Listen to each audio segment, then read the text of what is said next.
Welcome to Beyond the Walls podcast. I'm your host, Kylie, and I am so excited to be able to have this conversation with you to help teach you tools, ideas, support on how to go beyond your walls too. Are you tired of feeling stuck and trapped and like a victim in your own life? Maybe you need to find a new way to look at it. Look at your situation from a different angle. Maybe we need to learn and take a look to see how we can re-choose or recreate a life that is going to bring you joy and purpose and feel free and exciting. So let's get started on today's message. Isn't it wild how you're helping other people, you're active in your community with friends, you're taking care of yourself, you're loving life, you're taking care of your family, and it's like you just wake up one day completely burned out, overwhelmed, possibly bitter, regretful, feeling like you've completely lost yourself and your purpose. And you're thinking to yourself, like, how did I get here? What happened along the way? How did I go from choosing and actively building and nurturing this beautiful life, and suddenly it's like a death sentence, or it feels drudgery, heavy, like a burden, like it's being done to you? I want to talk to you today about how, one, just normal it is for that to happen to us, and two, what we can do about it. Because I feel like so many times part of like that space in the in-between when you can go from choosing your life and loving it to then feeling like a victim and feeling burdened to get back out of it and re-choose it again. You know, there's like those 5 stages of grief. I kind of feel like if I could formalize a path, I think this is one of those steps. And part of, I think the first steps is denial for sure. Minimizing, justifying, like just squashing, ignoring it, right? Like shame and guilt. We shouldn't be feeling this way.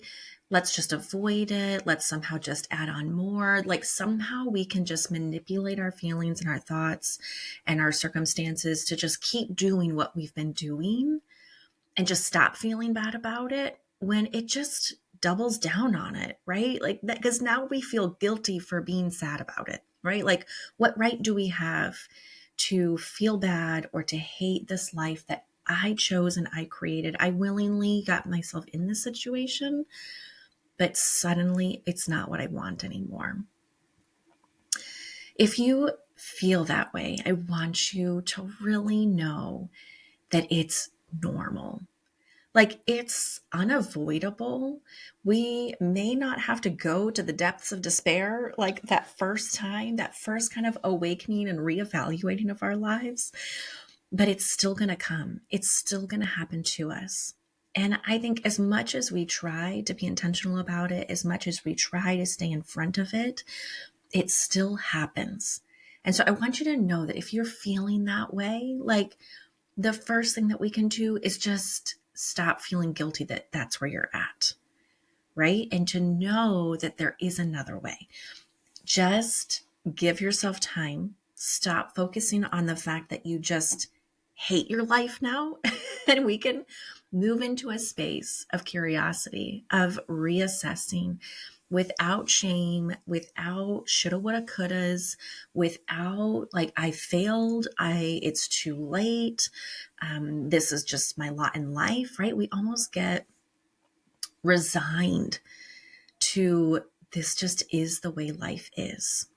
And if you're feeling that way today, in this season of your life, I want you to know I see you, I feel you, I was you, I will be there again someday, right? Not to the depths of despair that I experienced that first time. And if this is your first real time of kind of facing yourself and needing to re-choose or recreate your future, welcome. I promise you, you are strong enough, smart enough, awesome enough, worthy enough to see this thing through. So hang in there. I've got you. Now, if you've already done this a couple of times, and this is just a great reminder that's like, oh yeah, this isn't the worst thing that's happened to me. Like, it's recoverable and there is a space on the other side. Like, we're going to make it. So just hang tight. So I think, when we get to that space, I think the best thing that we can do is to just pause. We don't have to make any decisions. No boundaries have to be laid yet until we even know what we're dealing with, right? And I think the ability to kind of just take inventory of what actually is happening. And I think to be okay with the uncomfortability that you are in an in-between space. You're just fully aware of how dissatisfied you are with life right now and a growing desire for something different, to just know that it's okay, that it's not an overnight fix. It's not an overnight solution, and you're not going to experience the fruit right away. So knowing that there is this space in the in-between, just knowing that you can just continue to mind your mind, right? Mind your emotions, mind your thoughts, to say, you know what?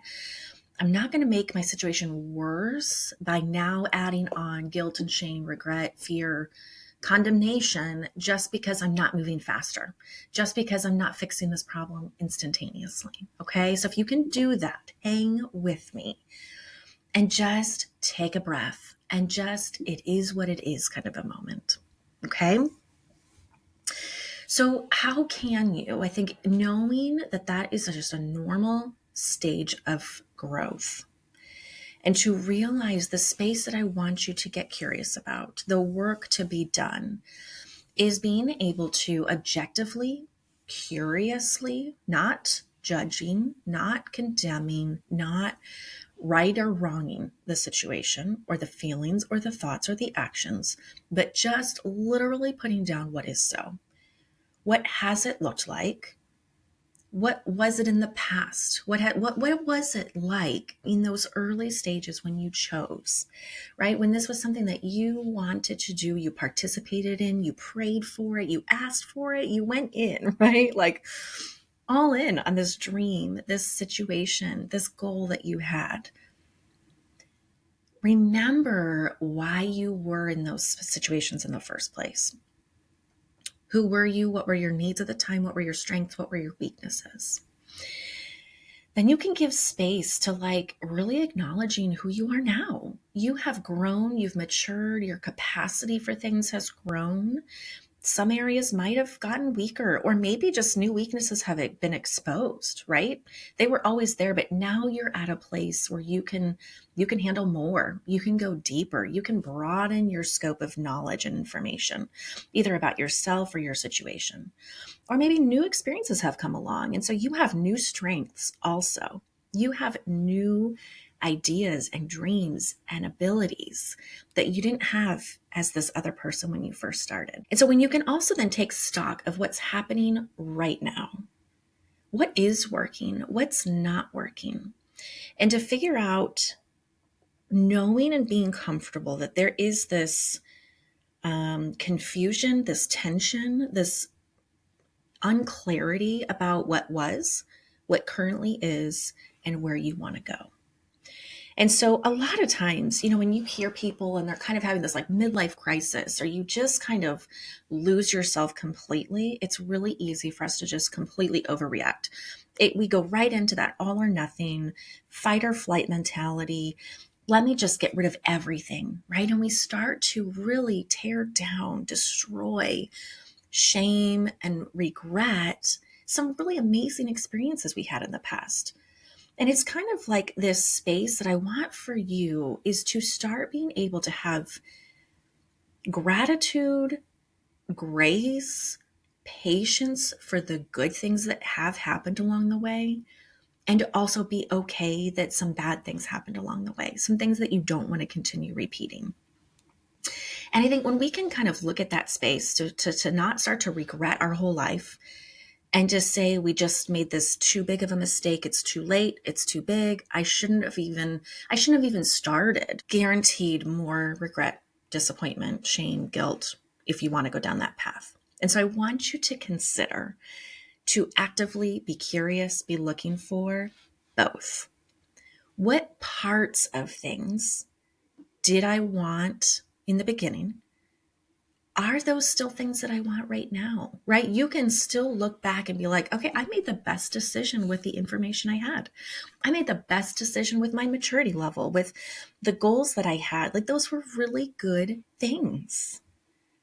But it's okay to want different things now. We don't have to hate what was to create something different in the future. And so if you can consider and just start reassessing, right? That is the best place when you're needing to really figure out, are you re-choosing what was from a different angle, or do you need to recreate it and make it something different? And I think the place where you can be genuinely honest, secure in who you are to really face at the core is being able to reassess your why. Why did you go down this path?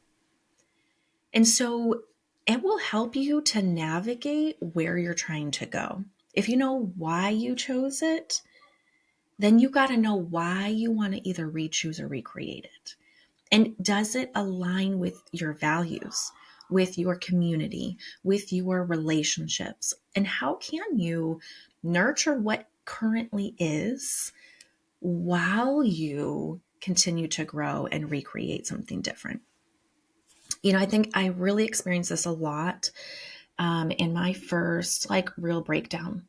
And I've shared it a couple of times, I know, but I really wanted to be a stay-at-home mom. That's the only thing I wanted to be. I had zero aspirations to be a career person, zero aspirations to grow in my education, to get a degree.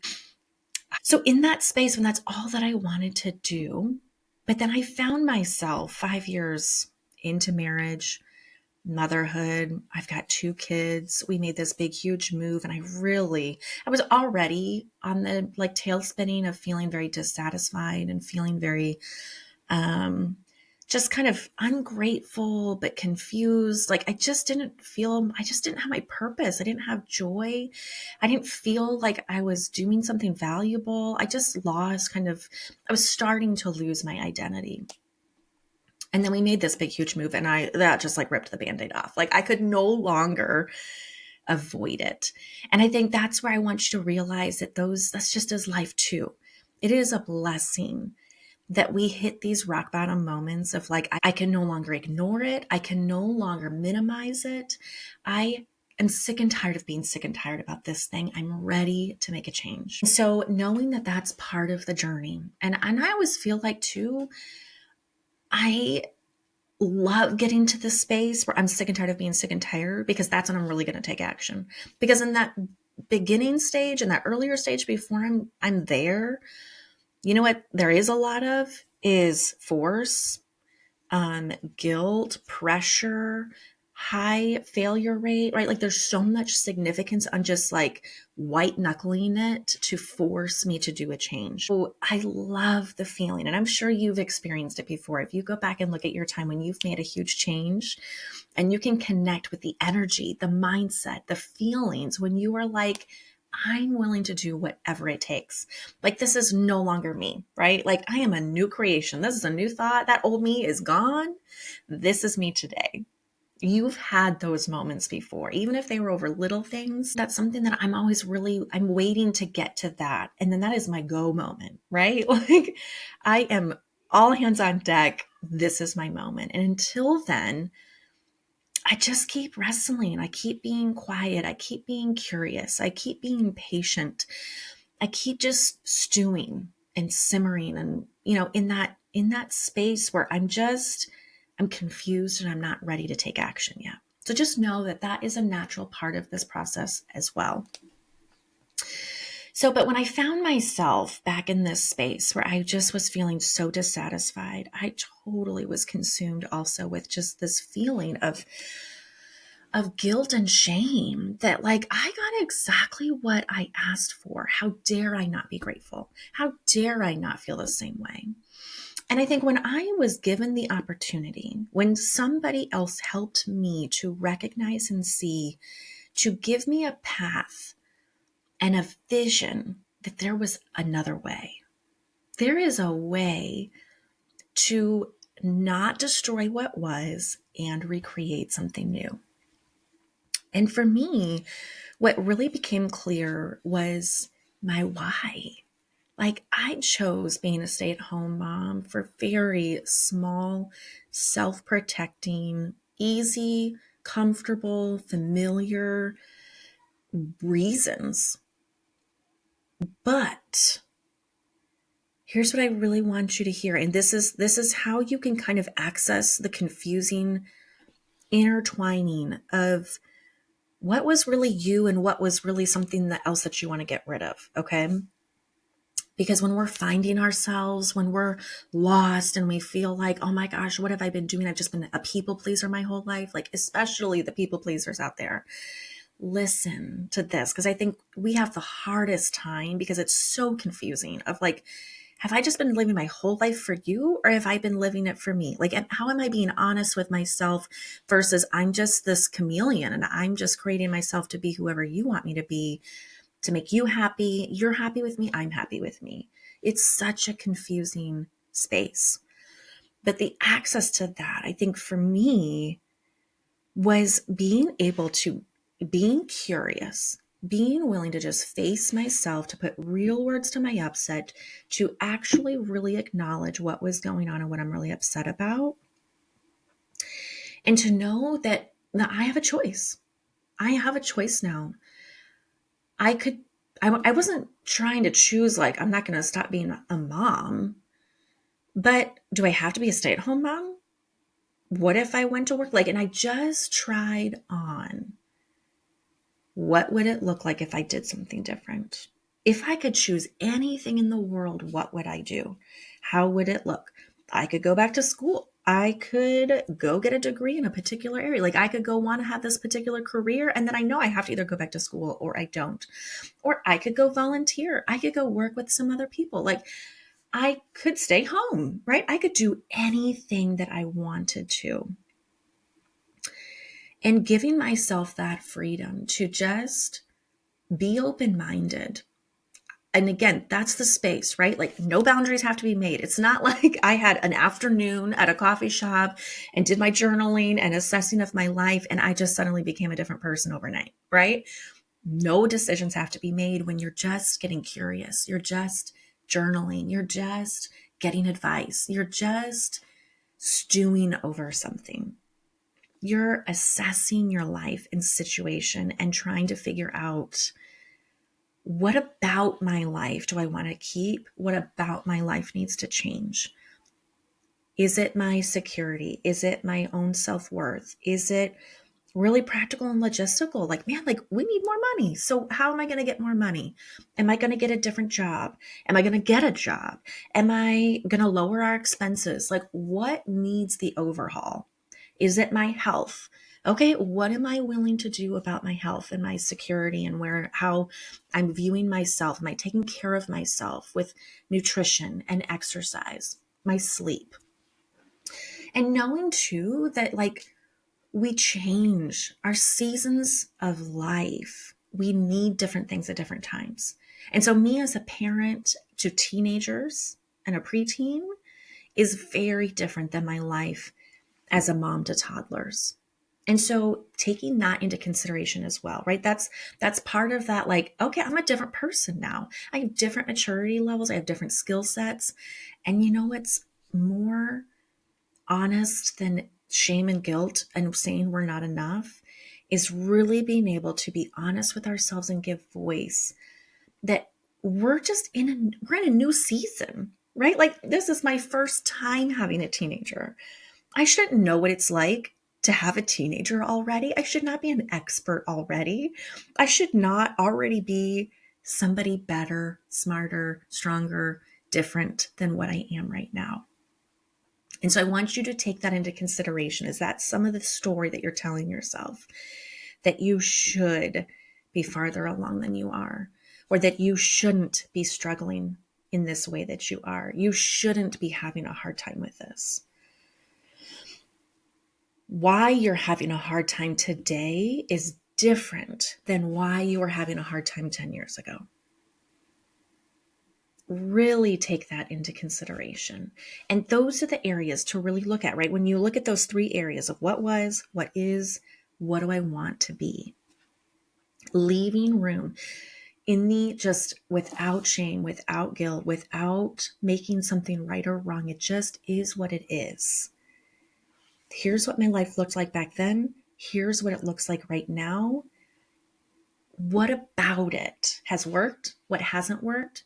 Where do I want to go? What parts of it worked and which parts of it didn't work? And I think that's really the best space to be in, right? When I was telling you guys to be able to look and to consider, where can there be gratitude? What are the wins? What were the strengths about it? Right? When we can look at what was good about it, what was bad about it, it leaves us room to still feel like it's not over, it's not too late. I want you to be able to have confidence in who you are and what you're capable of doing. And so when I was given that opportunity to really re-choose and reassess, the biggest switch for me was in my why. I started out wanting to be a stay-at-home mom, for lots of really great reasons that were really true and still are valuable, which is why I'm still a stay-at-home mom. But part of my why was rooted deeply in fear, in avoidance of growth, in this story that it really was my only, like, it was the best thing that I could do. Therefore, I didn't really have a choice. And so I want you to be able to recognize there were good whys and there were bad whys. And so being able to take that into consideration now, that is the space that I was able to say, like, okay, well, what are the parts I do like about being a stay-at-home mom?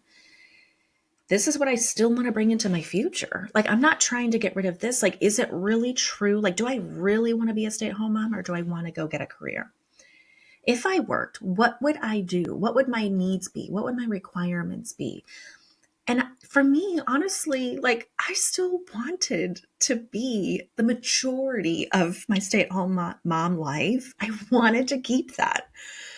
And so then I was like, okay, how could I work or volunteer or take on some kind of a task, a mission where I felt like I was really using my gifts and my talents to their full abilities? What would it need to look like, right? What is accurate about your situation? Because you might be in a situation where you have to work. You might want to be a stay-at-home mom, but you have to work. You still have this same opportunity to be reassessing and to be looking at what your actual needs, requirements, abilities are. But if you can get curious to just say, how else could it be? If I didn't have X, Y, and Z, what would it actually look like? And is that actually what I really want, right? Because it might just mean I actually do want to still be a working mom, but I don't want this job. Like, I want a different job. I need to where can you make different sacrifices? Like, what if I made less money? Where would that money difference come from? Do I want to consider all of those opportunity costs? What of them do I want to keep and what of them do I not want to keep? And I think when we can look at life, right, as if like things just are hard, no situation is perfect. There will be sacrifices. There will be parts of the job that we love and parts of the job that we don't, right? Same as being a stay-at-home mom. Like, you don't have to love 100% of it to want to be a stay-at-home mom. But we do get to have a say in which parts we're going to give all of ourselves to. How can we set ourselves up for success to really love and to thrive in the strong areas, the parts that we really do bring us purpose and joy and excitement and life, and we feel called to, is it enough, right? It's back into your why. Why are you going to sacrifice in the way that you're sacrificing? Why are you going to give up this one thing to experience this other thing? And it's that space where you get to re-choose, recreate, and it changes the landscape. It changes the outcome. It changes the boundaries. It changes the walls around you.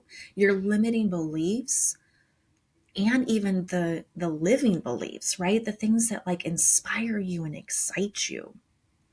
And when you get that why honed in, you just know. I want you to trust that until it just feels right. When I was talking earlier, when you're like, oh man, there's just those moments when you're sick and tired and you're of being sick and tired, and you just can make that switch. And you're like, that's not me. I'm this old, that's the old me. That is no longer me. It is wrestling and fighting for that space to get into. And when it clicks, it clicks. It's gonna make sense. It's gonna feel good.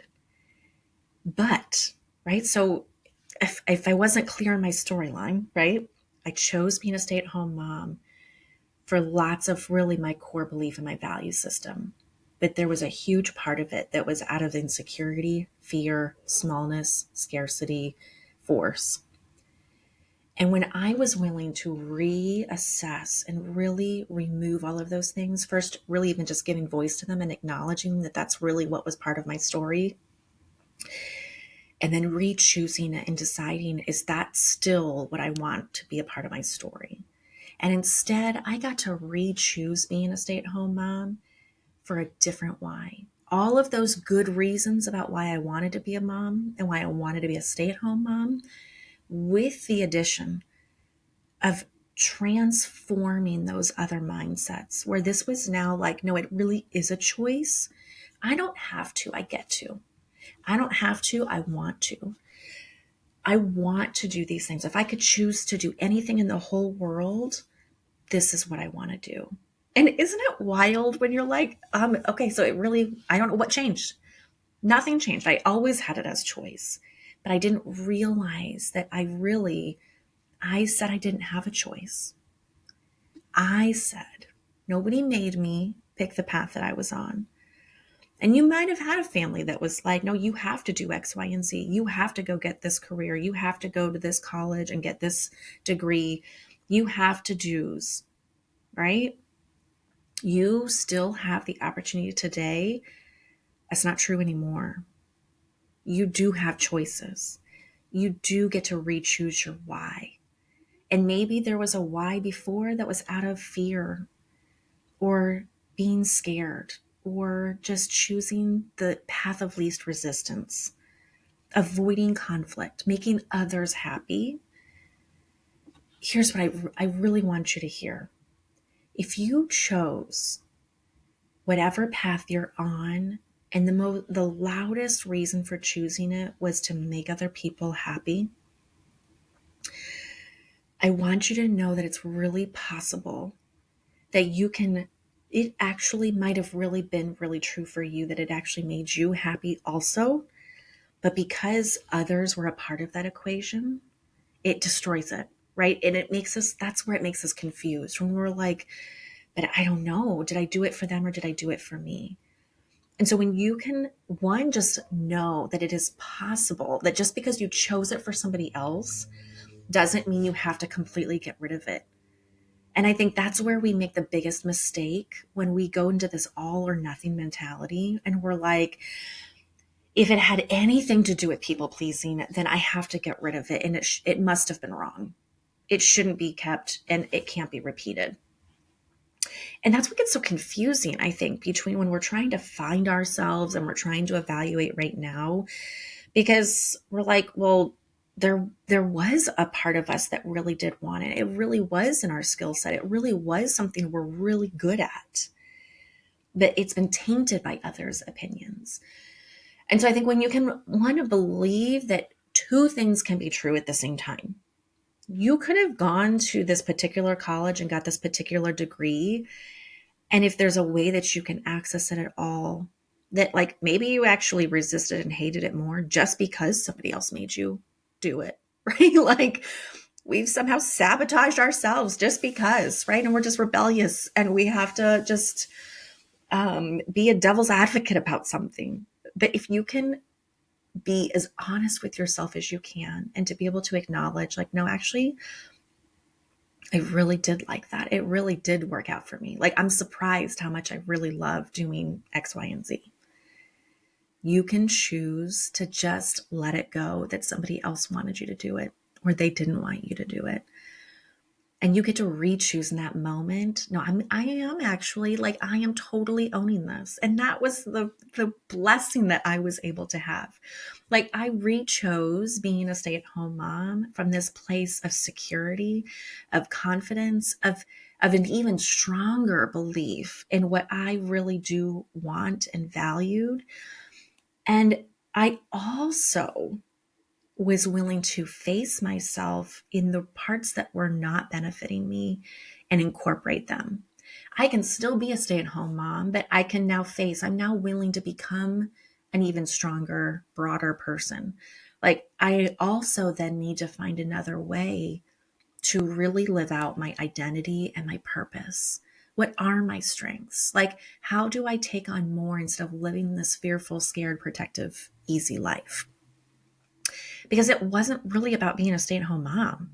It was about my why. It was about my own confidence and my security in who I was as an individual, about my own faith and confidence in myself. Do I believe in me? Or am I just sacrificing myself for other people when nobody asked me to do that? I said I had to do that. Nobody else said I had to do that. I did. And so I get to choose, do I still want to keep doing that? And when you can take that personal responsibility to say, like, no, I really do have the biggest say in my world, it allows us to see other people more as our allies than our enemies. Maybe they actually haven't been the enemy that we thought that they were this entire time. Maybe they aren't sabotaging us like we thought that they were, or controlling us, or condemning us, or maybe there's a lot more support they want to give us than we've been giving them credit. Ask them. When I was in this space, the two people that I talked to first was my husband and my mom, because they were the biggest sources, right? Like, because we got married with the intention that I was going to be a stay-at-home mom, and my husband totally supported that. And so that was a decision that we sort of made, right? And so I felt like it was important that he was also a part of the decision. And luckily for me, he was like, well, I didn't tell you had to be. Like, you could go do whatever you want to do. You don't have to stay home. Like, go get a job. You want to get a job? Go to school. Go do whatever you want to do. I'm not your reason you're failing in life. And I think the same for my mom, right? Because she was a stay-at-home mom. That was just, she led by example, and I just chose that because that was normal to me. That's just what we do. She didn't have the language to know all of the ins and outs and the drama that I was feeling internally or personally responsible for. She didn't know to have to warn me or to free me up and to tell me I had choice. Why would she think I didn't know I had a choice, right? She wasn't outwardly, deliberately telling me that I had to be a stay-at-home mom. Neither of my parents told me I had to do that. And so I got to own that for myself and to decide. But it brought me healing, right? It brought me confidence to go to the closest people around me and to say, hey, would you support me? What do you think about if I did something different? What are your thoughts? Like, what do you think about that for me? Like, do you think I could handle it? Like, what do you think I should do? And being able to bring them on the journey allows people to be more supportive than we think that they will be. They will actually be safer people in our minds when we bring them along. But at the same time, I will warn, and I want you to be careful, that it's not you versus me. It's not who has the bigger, the more reasons, the stronger evidence. You have to really, at the end of the day, let your yes be yes and your no be no. And so the stronger you are at that, the more secure you are in doing that, then I think it allows you to get more advice. But if you're not sure, then I do encourage you to take it slow. I really encourage you to pick really safe people then that will tell you the truth, not just tell you what you want to hear, but will also love you no matter what. The person who can love you the most unconditionally and can be supportive for you. Bring them along the journey. Maybe maybe it's a friend that isn't going to actually be impacted by any of your life choices, right? Like they're not personally invested in the outcome and what you do with your time or don't do with your time. Maybe it's a friend that doesn't get impacted in that way, where they really can just be on the outside helping you process your best yes. And if you don't have that, or even if you do, having a coach is still a really great idea. I fully support it. It has been monumental in my life and has helped me have some amazing breakthroughs to just think about it differently. And I think especially having a coach who is not sentimental about your life, right? They can actually really tell you sometimes we need to hear the hard things. It's actually more loving to tell somebody the harder thing than to just keep them in their mess, to keep feeding their fear and their doubts and their insecurities. So find yourself a coach. If it's not me, find somebody else that you think could really help you. But I would love to be there for you.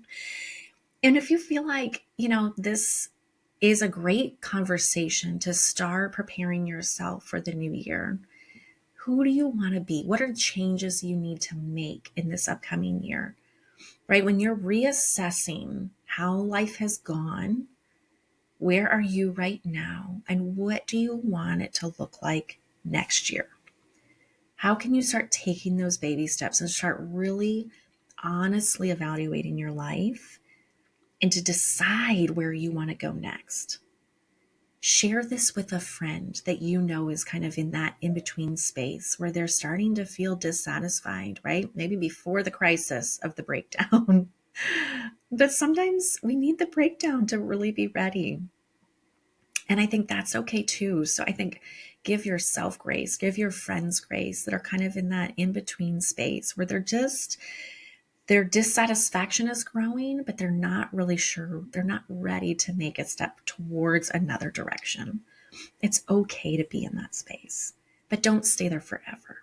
Keep getting curious. Keep reassessing. What are you making it mean about you and your life and your future? Where is there fear and scarcity? Where is there rigid thinking where you're just in this box? Like, what walls do you need to go beyond? Thank you for joining me today. I hope that brought you a lot of encouragement and some information to be able to apply to your own life and to start taking down those walls that are in your way. What is that one thing that you want to take on and take with you today? I would love to hear from you and to hear about it. Follow me here on the podcast so that you're alerted and don't miss any upcoming episodes. You can find me on Instagram or even on my website at beyondthewallspodcast.com. If you want more help, I offer one-on-one coaching and would love to connect with you. Until next time, have a great day.